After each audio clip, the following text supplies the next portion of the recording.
Nous sommes évidemment très préoccupés par ces résultats. C'est une prise de conscience aujourd'hui pour le SPVM, un premier regard indépendant et scientifique sur la discrimination au sein du corps de police. Et nos analyses révèlent des disparités suffisamment considérables pour suggérer la présence de biais systémiques envers certains groupes racisés. Plus précisément, selon le rapport des chercheurs, les Autochtones et les Noirs à Montréal ont 4 à 5 fois plus de chances de se faire interpeller par la police que les personnes blanches, alors que les Arabes, eux, sont 2 fois plus à risque de subir le même sort. Moi, je vous dis qu'on n'a pas de policiers racistes, on a des policiers qui sont des citoyens, qui nécessairement ont des biais. Le directeur du SPVM défend ses agents, mais promet des mesures pour régler le problème. Dès le printemps, il compte par exemple mettre en place une politique pour mieux encadrer les interpellations, une mesure qui est loin de convaincre tout le monde. Ça ne va rien changer.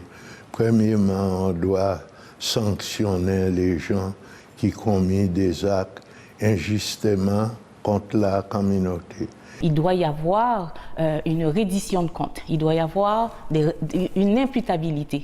Selon cette sociologue, le problème de profilage racial au SPVM est connu depuis plus de 10 ans. Ce doit être tolérance zéro. Elle demande entre autres plus d'agents issus des minorités visibles dans la police. C'est quel message on lance finalement à ces jeunes nés ici, enfants de la loi 101, deuxième, troisième génération dans certains cas? C'est qu'on leur dit finalement, vous n'avez pas votre place dans l'espace public. Ces données ne représentent en rien la ville que l'on veut. La mairesse s'est dite choquée. Elle accuse les administrations précédentes de ne pas avoir pris le problème au sérieux. Elle demande, elle aussi, plus de policiers autochtones, noirs et arabes, par exemple.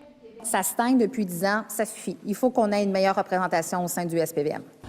Selon le dernier rapport annuel du SPVM, moins de 10 des policiers proviennent de communautés autochtones ou de minorités visibles, alors qu'ils comptent pour près d'un tiers de la population montréalaise. Ici Sébastien Desrosiers, Radio-Canada, Montréal.